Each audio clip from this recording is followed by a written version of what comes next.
Julia Griffith is head of education at the Swiss Gemmological Institute, the SSEF, a seasoned gemologist and passionate educator. Julia is known for her dynamic teaching style and ability to demystify complex gemmological concepts. With a strong background in both practical gem testing and research, she brings clarity, no pun intended, and enthusiasm to each topic that she presents. Driven by deep curiosity and a belief in the power of thoughtful, engaging education, Julia strives to make gemology more accessible and enjoyable for all of us. Please join me in welcoming Julia Griffith. Thank you so much. Thank you.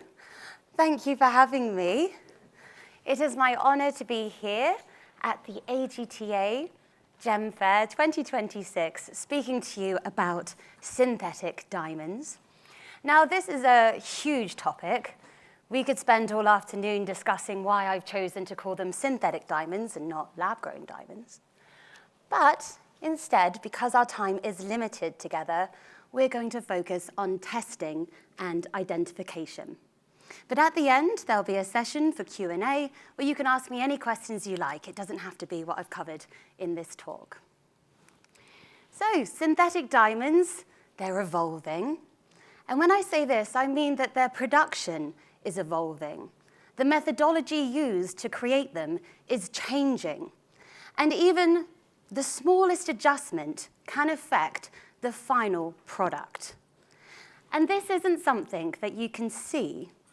So the final stones are just as hard, just as shiny. I'm talking about something inside the stone, so at the atomic level. So really, we're talking about the chemistry. Now, synthetic diamonds and natural diamonds, they are both 99.9-something% carbon.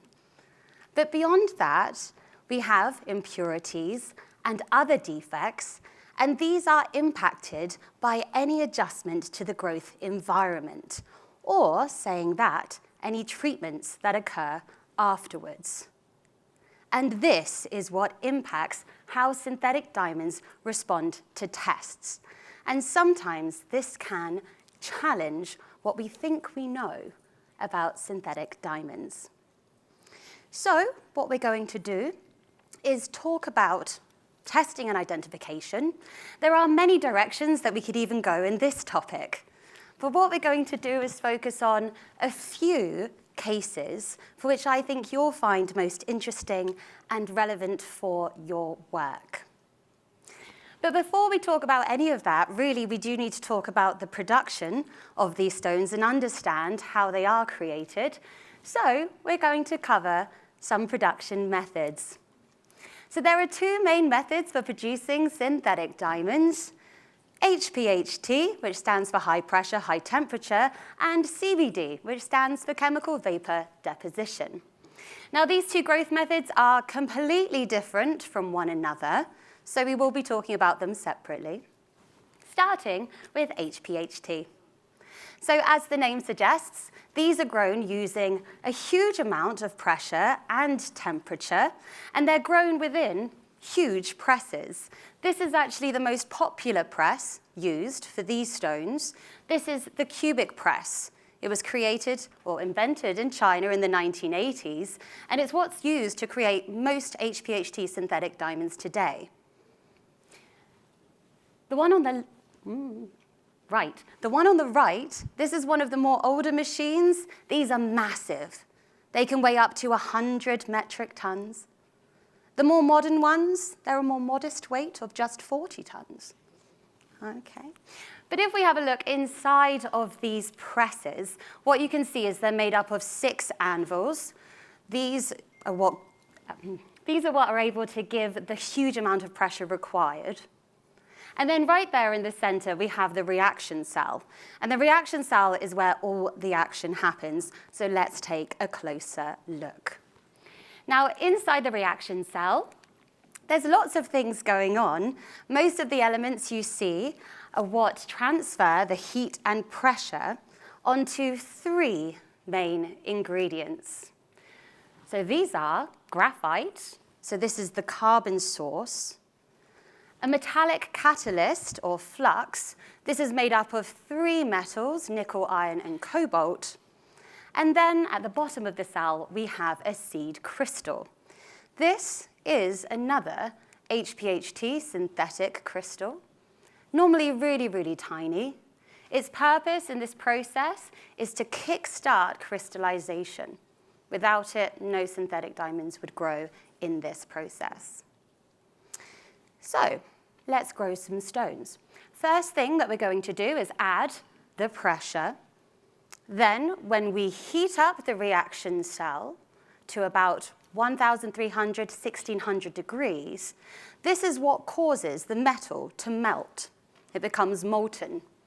And this molten metal, this flux, is capable of dissolving away that graphite. So now you have loose carbon atoms, and they are diffusing through the flux. Now there's a temperature gradient within the reaction cell. At the bottom, it is cooler than at the top. On average, about 30 to 40 degrees Celsius cooler. So this means that at the bottom of the reaction cell, the flux becomes supersaturated with carbon.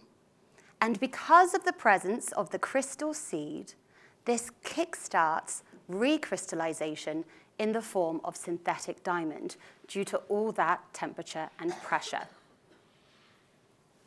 If you have one seed, you get one final crystal. If you have lots of seeds, you get lots of crystals. So in this press, one of the reasons that the cubic press is so popular is because the reaction cell is relatively large. We're talking 9 centimeters cube. But that's much bigger than in any other press, and you are able to grow multiple stones within one cycle. So one producer once announced that they could grow 16 10-carat crystals in one go. The resulting crystals, nowadays, really high clarity, amazing color. Most of them are D color. And then once they're cut and faceted, well, they look great and just go onto the market. Let's talk about the other method, CVD, chemical vapor deposition. This method is completely different to HPHT. So first of all, the apparatus that we use to grow them is much smaller, and we're growing them without any pressure at all. We're actually growing these stones in a vacuum, which is insane, because diamonds need pressure, right? We're actually growing them within the graphite stability zone. So it really is quite a wonder of science. The really cool thing about CVD synthesis, particularly with gem quality synthesis, usually the machines, they have these little viewing windows into them, so you can watch exactly what's going on with the stones. So if we were to zoom in here we can see a plasma. This is what's going to grow our CVD synthetic diamonds. And if we zoom in even closer, oh, there are the new growing synthetic diamonds. Look at them grow, they're so cute. So in this process, we can also grow multiple stones at once. But let's talk about exactly how they grow. Okay, so imagine now that you're in the vacuum chamber. The first thing we need to do is prep the seed crystals, because seed crystals are involved in this process as well. These act as the platform for growth. So carbon's going to attach itself onto these seeds and grow our new synthetic diamond.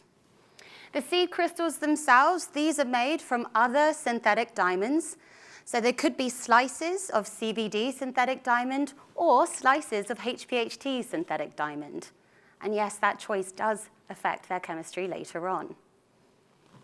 The seed crystals themselves, they've got bigger over the years. Now, an average size, I suppose, although it is on the larger end, would be 15 millimeters by 15 millimeters.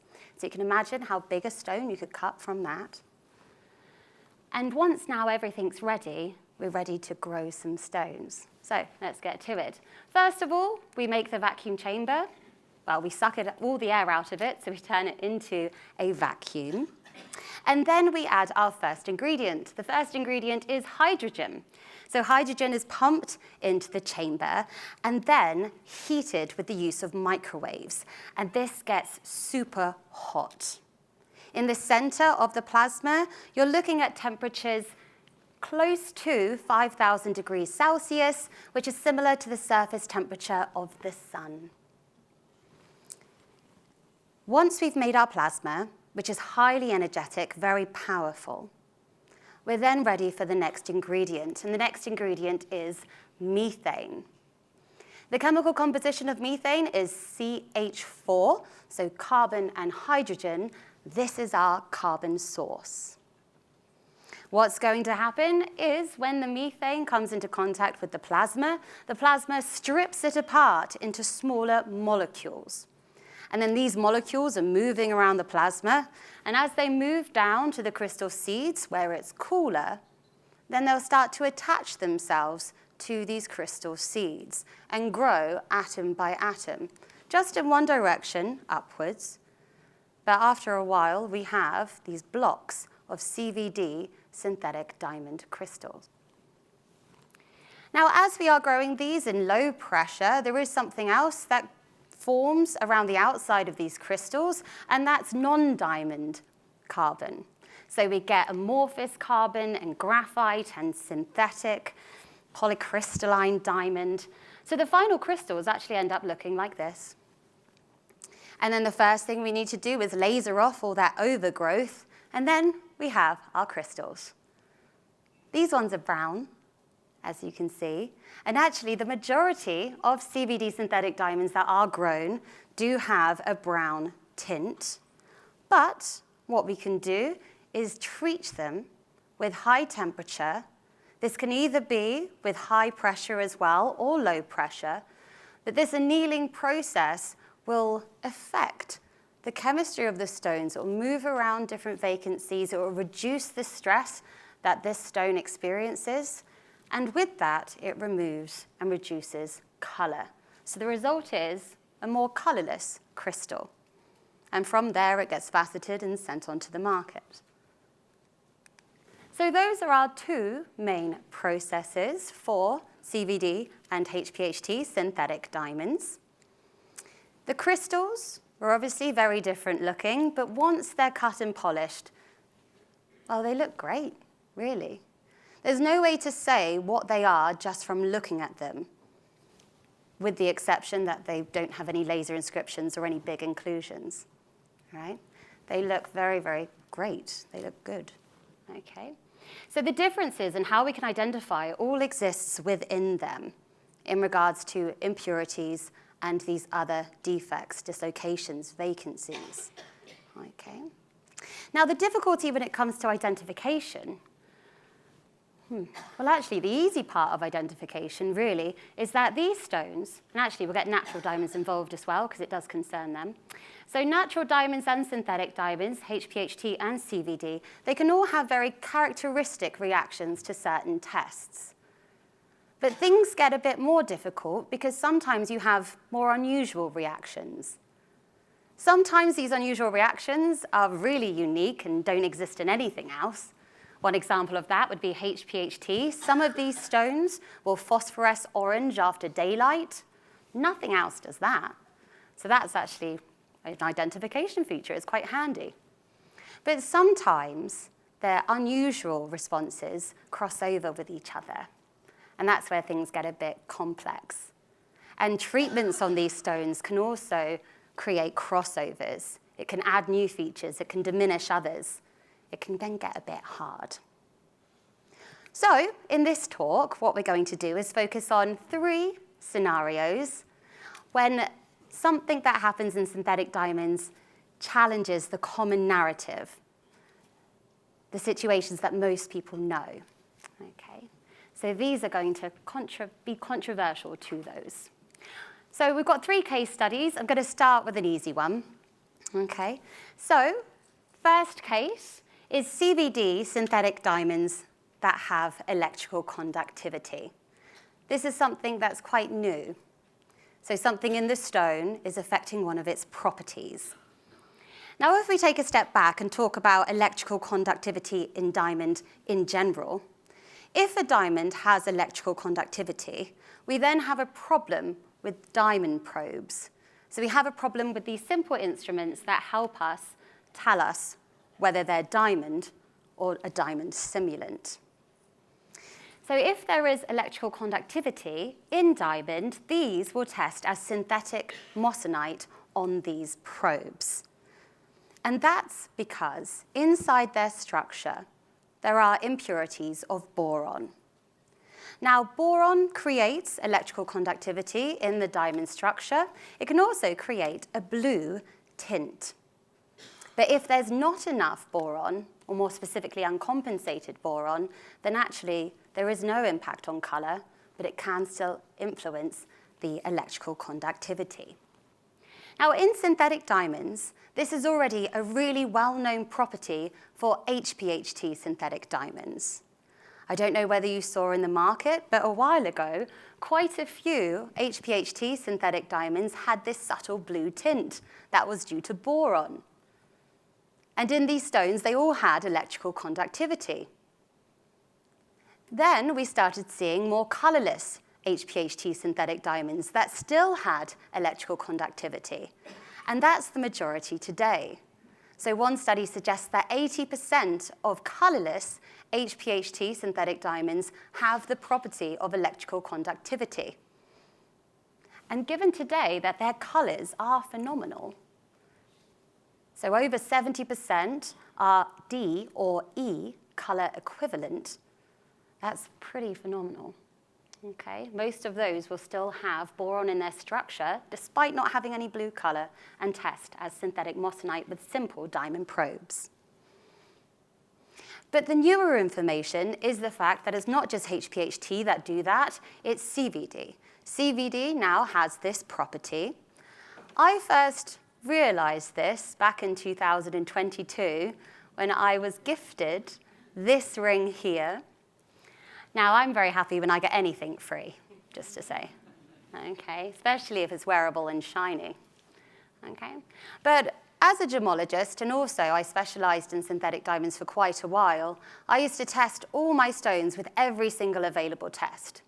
There was nothing in the literature to say that CVDs would ever test as anything other than diamond on one of these diamond probes, but I tested my ring and it flashed up synthetic moissanite. So I thought, oh my goodness, what's going on here? There must be boron in this stone, but why? Why would they do that? And I couldn't really come up with an answer. My stone happens to be part of the SCS Certified Diamond Program. Okay, so this is the very traceable movement that occurred. And according to the report, it was graded a D equivalent color, and it also stated that it was as grown. But as it was a traceable diamond, and as I knew, the person who gave it to me, she knew who she bought it from, I knew the exact producer that made this stone. I contacted them and said, hey, my stone has electrical conductivity, and I don't know why. Are you putting boron in? And they got back and said no. And I said, but you must. What's going on? And we came to a bit of a situation where I just didn't have an answer. Okay? But more and more studies that have looked into this since have discovered that these stones do contain boron, again, uncompensated boron, and this affects their electrical conductivity. But it doesn't affect their color because the amount of boron in them is so small or so low. Now, I did wonder why they would put boron in there, because to me it didn't seem to make any sense. One suggestion, it was just contamination that happened in the vacuum. However, if you do look at the trends for color, especially for CVD, you'll notice that every year they're getting better and better, more and more colorless. These figures I got just last week or the week before. So this was a study of over 700,000 diamonds that are on a very popular online platform, and 90% of them, nearly, are F color or above. That was not the case several years ago. Several years ago, it was G color, H color, I color, okay, were much more common. But now the colors are really fabulous. So one of the reasons, or one of the hypotheses, was maybe they're making better colors, better quality crystals by adding just a little bit of boron in there. But what do we know? So when it comes to synthetic diamonds, with electrical conductivity, we know that the amount of boron to not affect color needs to be less than 30 parts per billion, which is hardly any. Okay, that's 1 atom per 3 million atoms of boron is enough to affect electrical conductivity, but not affect color. Okay. But generally speaking, studies have suggested that HPHT can be lower, it can be about 20 parts per billion, and CVD can be as low as 10 parts per billion. Some have even been found with less, maybe just 2 parts per billion, but the boron is in there.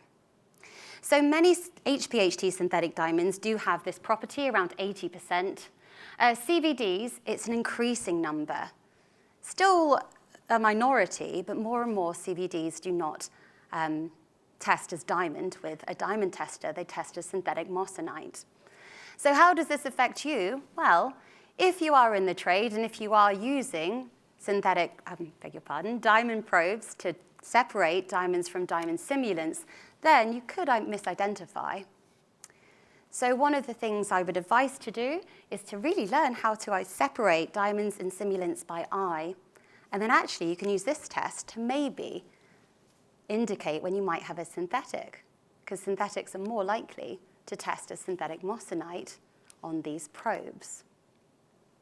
Saying that, I can't forget to add in that there is a crossover with natural diamonds, because boron is an impurity that can exist in type 2b natural diamonds.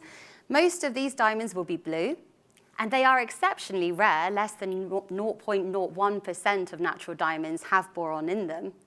But some of them are colorless, even though they've got boron, and some of them also will test as synthetic moissanite with these probes.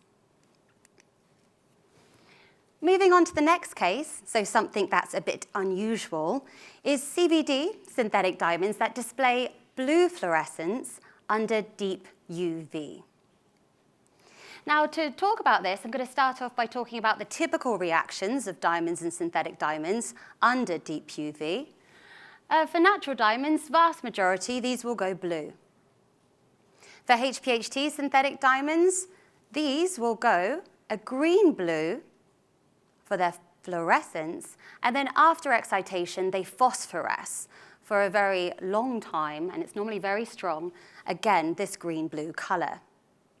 When it comes to CVD, the most common known color would be orange. Okay, that's what most people think it is, at least.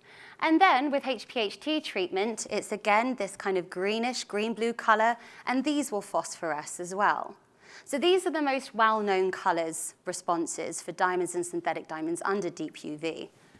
But when it comes to CVD, in truth, nowadays, again, because of impurities and defects, they can be a whole rainbow of colors. And unfortunately, that rainbow does now include blue. Okay. So here is a stone that we saw at SSEF. It's actually part of the collection. And this is a CVD synthetic diamond under deep UV. But as you can see, it's blue. If you want to be really pernickety, it is kind of a purplish blue. But otherwise, if you've never seen it before, it's blue. Okay. And if you look really close, also, we can see dislocation structures within this stone, which is very similar or resembles very closely the dislocation figures that you can see in natural type 2A diamonds. So on the left here, we have a picture of a natural type 2A. We've got the blue color. We have these dislocation features within them, and then our CVD on the right. So they do closely resemble one another. Now, these pictures were taken under the diamond view. The diamond view is such a helpful tool to have in the laboratory, or maybe you have one at work. But really, the question is how does this information impact you? And it does impact you if you happen to use one of the screeners that utilizes deep UV within its testing. Now, a great example of this is the Dr. Watson, or either the Sherlock Holmes by Yehuda. I'm not picking on this screener at all. The reason I'm talking about this one in particular is it's because it's the one I have. Okay, so all of my pictures are from this machine here. So this machine, I'll tell you about what it actually does, how it functions. So it shines deep UV onto the stones, and it will show us the fluorescent colors. And depending on what we see, so the color, and if there's any phosphorescence, we are able to interpret those results as natural diamond, HPHT synthetic diamond, or CVD. So the way that the instructions are given out most commonly is, if the stone goes blue, that's natural diamond. If it goes green-blue or phosphoresces, which often then gets this red highlight pasted on top, then that's the result for HPHT synthetic diamond. And then any other color, CVD. And that is true, I want to say, that is true for most of the stones that you'll ever test, because most natural diamonds do go blue, over 98% of them. When it comes to HPHT, these will all get the red highlight. And when it comes to CVD, almost all of them are another color other than blue. So let's have a look at this stone from SSEF and have a look at how it looked under the Dr. Watson by Yehuda. So this was the result. I would definitely say it was bluish. If I did no other test, I would have misidentified. Let's compare that to some other natural diamonds. So particularly the ones on the right there, you can see there is a crossover in their appearance. So really, the lesson here is that where the chemistry of these stones are changing, some of these simple tools that just have one test can actually lead us the wrong way if the stones change and cross over with natural diamonds. So really it's a warning that one test is a bit risky sometimes. So really it's advisable to do more than one test. And moving on to the last case study, so something that's contrary to common narrative, we're going to talk about strain and atypical strain in synthetic diamonds, so unusual strain that we've come across. So when we view strain in diamonds or synthetic diamonds, we use cross-polarized filters, so in essence a polariscope, two polarized filters that cross-position to one another. This reveals the strain inside these stones. And if we look down a microscope, this is what you're seeing without the filter. Where I want you to focus, just so you really know how this works, is I want you to focus where the light is coming through the stone. At the moment, you can't see anything, but put the filters in place, this reveals any internal strain inside the stone. So as you can see, this is kind of a grained strain, this linear strain. This is very typical for natural diamonds. Okay. If we compare this to other types of diamonds, HPHT, where they were grown in those huge presses in a very stable environment with equal pressure all round, they have a severe lack of pressure. So you're looking in the pavilion where the light's coming through. Over to the right, where it's dark, there's nothing there. There's nothing to see in HPHT. And then in CVD, hello. Okay, CVD synthetic diamonds are so stressed you should feel sorry for them. It's due to their one-directional growth in an environment that lacks pressure. They get all these dislocations right at the beginning, and they extend all the way through the crystal in a vertical direction when they grow. And we can actually see this. This is revealed under these crossed polarized filters. Just to show you that wasn't a fluke, I'm going to show you some more stones. So, natural diamond, this grained pattern. In the middle, HPHT, nothing to see. CVD, call the doctor. One more, natural diamond. This is known as a patchy pattern. I wanted to show you this because it's super common. HPHT, nothing to see. CVD, hello, my gosh. Okay. So let's now focus on something that goes against this narrative, against that lesson. I happened to be testing a friend of mine's stones. It was Kerry Gregory. I know she's in the room today. Hi, Kerry. This is one of yours. I think I talked to you about it. As I was looking at her CVD synthetic diamond, from all directions, because you should always look from all directions, because the strain patterns do change. Some directions they're more intense, less intense. From every direction, to me, it looked most similar to a natural diamond. Now, I knew it was a synthetic diamond. This helped. A little inscription, LGD. But then under deep UV, it went orange, very typical for untreated CVD synthetic diamonds. And then under long wave, short wave, orange, classic CVD, stronger under short wave, classic synthetic. Okay, but the strain alone told me something else. It was much more confusing. So this again is another lesson just to say that we can't rely on one test, particularly these simple tests. Though they can be so helpful, and most stones do have characteristic patterns, some don't, some cross over. And so that makes things a lot harder. We're going to take a break just from all the testing talk, because I know it can get a bit intense, and we're going to talk about some fun numbers that I've gathered, because you might find this interesting. This isn't necessarily new. This stuff follows trends, but this is data that is updated. I only took this data about 2 weeks ago. But let's see where the synthetic diamonds are today. So in regards to amounts and volumes that have been produced, these have increased every year. The latest forecast for 2025, we haven't got the updated actual figures yet, but that was 30 million carats of rough synthetic diamonds created for the gem industry. If we consider that these crystals have a 35% yield, that would result in 10.5 million carats of polished synthetic diamonds, that were produced for the industry last year. And this figure rivals the amount produced by natural diamond production. So that's the first time. But otherwise, looking at all these figures, if you do have a synthetic diamond in your hand, the chances are it was grown within the last 3 years. Very high chance. In regards to what is being produced, vast majority nowadays are CVD.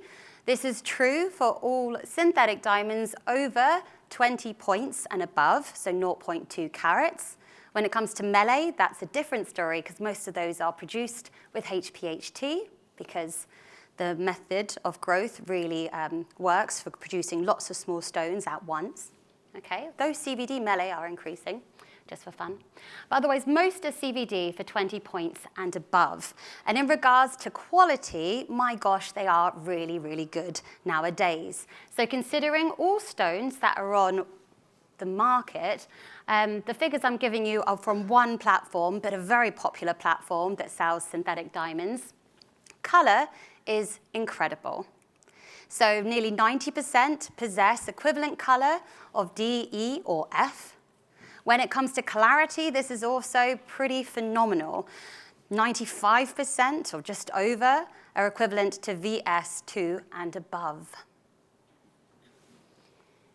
When it comes to the weights that are available, the vast majority are weighing between 1 to 2 carats. That is the most popular size still, it seems, particularly for engagement rings and things. But what I would really like to highlight is the right-hand side of this chart, because it looks like there's hardly any, so let's just zoom in. There's actually tens of thousands of stones, 4 carats and above. And even between 10 carats and above, we're talking thousands of stones. I've actually been tracking the number of how many large synthetic diamonds are on this platform for years. And here are the figures up until last year. So January 2023, we had just over 300. The year later, 3,345. Last January, 5,080. And this weekend, 14,268, weighing over 10 carats. And in regards to the ones over 20 carats, there were 700 of those. Over, or in between 30 to 40 carats, there was over 100 of, what did I just say before? Over 20 carats, over 700. Is that what I said? Over, in between 30 and 40, it was over 100. And there was a few in the 40, 50, 60, and 70 carat range as well. So in regards to the big stones, because they always fascinate me, there is lots of them. And look at those colors and clarities. They are really, really fantastic. All the big ones are CVD produced, by the way. The one that really caught my eye was the 62.96 carat emerald cut EVVS2. This one, I looked at the report, is as grown, no post-growth treatment, and it got it that good a color in that size. And I know we haven't spoken about color, colored laboratory-grown diamonds, synthetic diamonds, but there's lots of those on the market too, in really large sizes. So all of these are over 20 carats, 30, even over 40, really good clarities as well, because seems to be an increasingly popular market in regards to colored synthetic diamonds. So let's review everything we've talked about today. I guess we'll finish where we started off. Synthetic diamonds are evolving. Their methods are evolving. And this can impact the chemistry of the final product. And by that, I mean the impurities and other defects that we find within them. And although there are more common results depending on how these stones grow, unfortunately, because of the adjustments, it can challenge what we think we know about the behavior of synthetic diamonds. So the best course of action really is to not rely on one test, to always test them in as many ways as we can so that we can be sure that we can have the right identity for the stones in front of us. So what's next for the synthetic diamond industry? Well, I feel like they might get even bigger. I feel like the qualities may improve even more. But in regards to testing, I think that because of the adjustments to methodology that people are using to grow these stones, we can expect to see further variations in the chemistry of synthetic diamonds. So therefore, we will find more discoveries and laboratory updates. We can expect to see more of these weird things that might cross over with what we think we know. And then also, I think there will be some adaptations to the equipment that is designed for the trade. So this, I mean, screeners. And we're starting to see this already. So there is an introduction of AI into many of the screeners that use deep UV. And this is because they're trying to alleviate some of the responsibility on the user so that we don't have to interpret all the results. Okay? So really, the finishing message is that although synthetic diamonds are evolving, we are evolving too. We are constantly looking at the trends in every stone that comes into the lab to see if there are any differences, anything we can pick up on. The equipment that's being designed, they are working so hard to try and get something together that can be used by you in an easy, simple way. And you guys are evolving all the time. Look at you, you're all here today, coming to learn a bit more about synthetic diamonds and other gems in other lectures. Okay, so we are evolving. So with that message, I would just like to thank you very much, AGTA. So thank you so much for having me.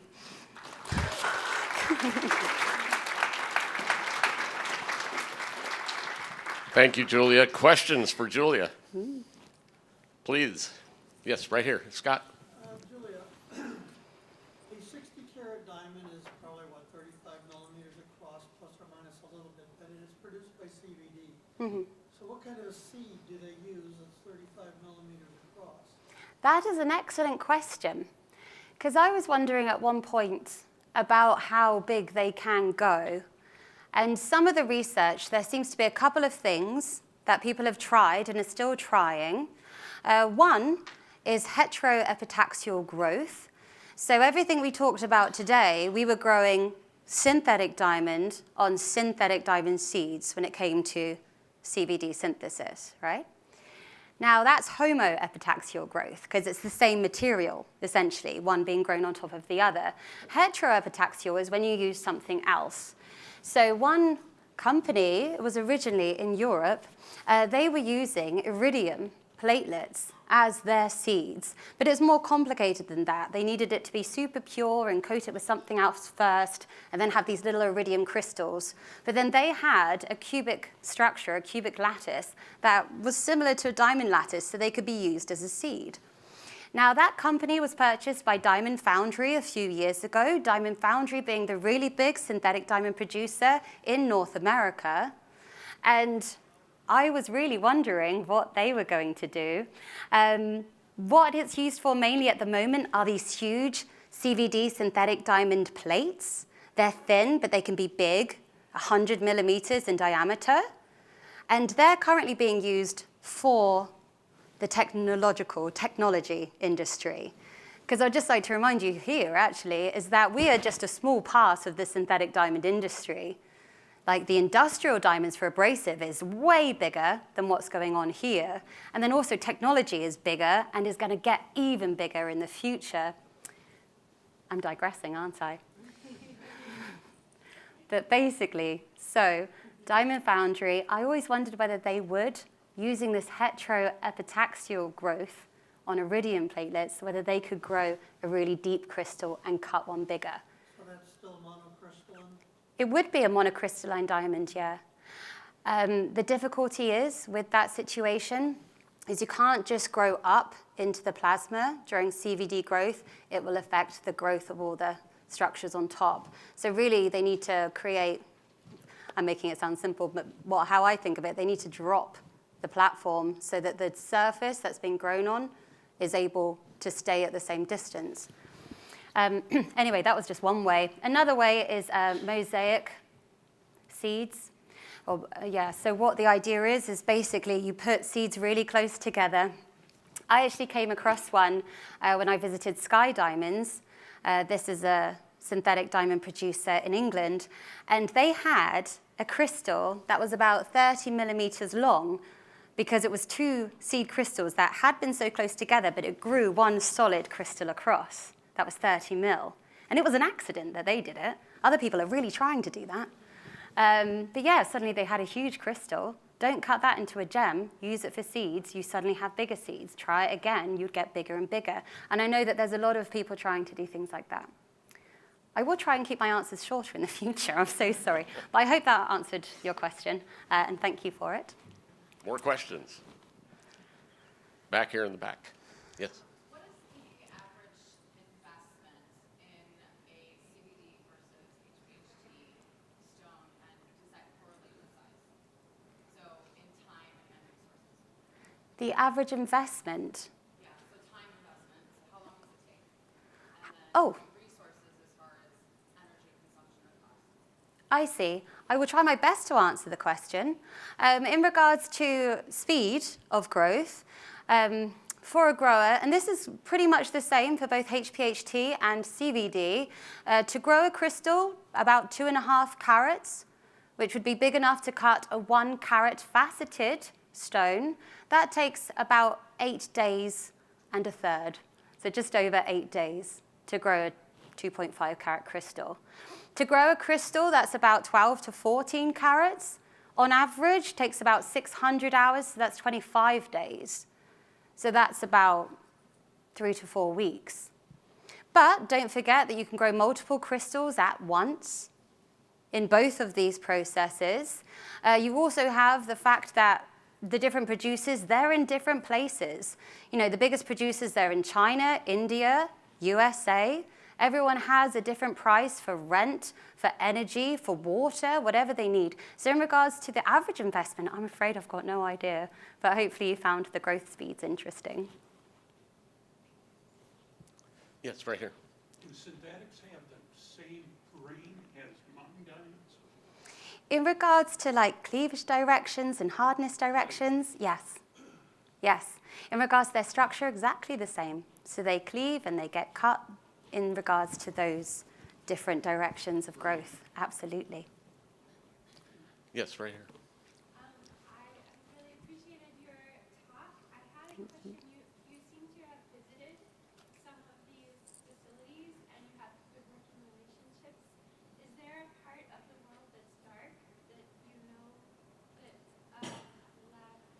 that they're growing diamonds that you haven't seen or? There's none that I know that, there's no one so secretive that I know of. Not to say that they don't exist. Like, there are so many producers nowadays. I did try and collate a list of how many producers there were. I got to over 100 producers for gem quality synthetic diamonds. But some of them then closed down or got bought out or renamed. So it was really hard to keep track of them. And I'm sure there's many more smaller places that I don't know of. But the ones I went to were really small facilities. One was Sky Diamonds, which I talked about, and that was, I think they have 4 to 5 machines. They're really small. And in regards to the other pictures you saw, that was Bring Diamonds, who are in North England. I believe they've now closed down. But I know that there's a few small ones in Switzerland. I have it on my agenda to hopefully visit them if they let me. I know people in India, they said I could visit any time to see their CVD factories. I would love to try and get into HPHT factories, but generally, I don't know. Some people will let you in, some people won't. I guess that's their prerogative, but I wouldn't necessarily see it as suspicious if they said no. Carrie? Julia, the CVD that showed the bluish fluorescence of the DUV, do you know what the cause of that is? Is it a similar thing like the N3 defect which will show a 4 on 5 line? Great question, Kerry. The actual reason for the blue fluorescence is the dislocations. Dislocation structures is one of the causes of blue fluorescence in diamond. It's what causes blue fluorescence in type 2A, usually, natural. So really, although we learn the N3 center, which is the 3 nitrogen atoms surrounding a common vacancy, they cause blue fluorescence, there is actually a second mechanism, and that's dislocations. So actually, in those CVD diamonds that fluoresce blue, it's actually due to purity. These are really pure CVD, and it's the dislocations within their structure that's causing the blue color. Thank you. Yes. Right there. Yeah. Cheryl. Hi. Hi. I am wondering across all these facilities all over the world, if you would happen to know what the average cost to manufacture is an average 2-carat round FBS. I don't know. And as a corollary with that, is it more expensive to manufacture by a CVD versus HPHT? Well, let's deal with the first question. So the current retail price, beg your pardon, just take a step back. The current wholesale price on, let's say, Navoda, the popular wholesale platform, I love to use them. The lowest wholesale price, actually, for like a 2-carat, I normally go for DE color, VS stone, 2-carat round brilliant, currently is about $240, plus then any taxes. So I can imagine the manufacturing is going to be something less than that. But exactly what, I don't know. Now, I know that HPHT, for example, I know that some of the producers in China, they actually came into a collective to make sure there was a minimum cost, like at the very beginning of wholesale, that they would sell their stones for. But that was for the synthetic diamond grit, so then that would be different for faceted gem quality ones. So the exact answer you're looking for, I don't know. And again, it would be affected on who's growing where, how they're doing it, staff costs, everything. Your second question was, remind me? The second question is CVD, which is the less expensive or which is the more expensive to manufacture, CVD versus HPHT? That's also a difficult question. But we could even approach it from like a setup costs point of view. The HPHT machines that I showed you, the cubic presses, are so expensive. They're hundreds of thousands of dollars each. And normally a growth facility will have hundreds of them. Okay? When it comes to CVD, some of these facilities also have hundreds of machines, if not thousands. But the cost of that at one point was really expensive, but now they've come down to maybe $100,000 to $200,000 per setup. And they might even be cheaper since I last looked. So exactly which ones are cheaper to produce, if I had to take a guess, I reckon CVD are cheaper to produce, but that's based on, at one point, the CVD large stones were cheaper than the HPHT comparatives. And I think it was because HPHT large ones were so much harder to grow because you're growing them blind. You know, they're in that big press. But generally speaking, tough question, and I don't think I have the exact answer for you, so I'm sorry. All the way back to the side? If just many of us, or most of us, are not scientists, and people like myself, and I know many others might not even be gemologists. And when you were speaking about it's important for relying on more than one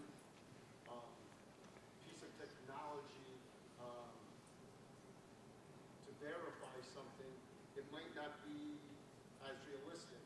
Financially, educational-wise, so forth and so on. The picture you had shown, I forgot the device you were speaking of, that was showed blue fluorescent for asynthetic. I know that whether it is the Reveal 2S or Synthetech, it doesn't show blue. What shows green? They show colors other than the blue. Yeah. And as of today, the only vehicle I know of is the Natural Diamond Council's Assure program Yes. with the concept of a zero false positive rate. Yes. Are you suggesting that that might not be something that we should follow? Is there a better way? Do you trust those results? So the devices that have been tested by the Assure program, would you be comfortable with that? No, great question, thank you. So the Assure program by the Natural Diamond Council is a fantastic program. They've recently brought out a second version, which the second version is really detailed in what they do. So they've added more stones to the trial and the samples. They test the stones more than once. And when it comes to their results, the 0% positives, you can trust what they say. On the website, when you click on an instrument, you'll notice on the right that you can also get a report from an independent lab as well, and that will also talk you through the results. But what I'm saying is that those machines, currently, they were designed for our current knowledge on the identification of diamonds, synthetic diamonds. If that knowledge evolves and changes, that's the risk. We don't really know what's coming. So one aspect of my talk really was to say that some of these tests and these common results make it really easy, it's great, but what if something came across that challenged that we didn't know? So really it's about protecting ourselves for the future, so future-proofing. And also I would say to you that depending on your experience, your knowledge, and how comfortable you are, there are some machines that I would recommend more than others. For example, if you don't want to interpret personally the results, or if you do have to double-check results, I would definitely have advice for which machines you should buy that would require minimum effort from your point of view and the most safety no matter who uses it. But those have limitations too, but not these limitations I was talking about. But yeah, thank you. Yeah?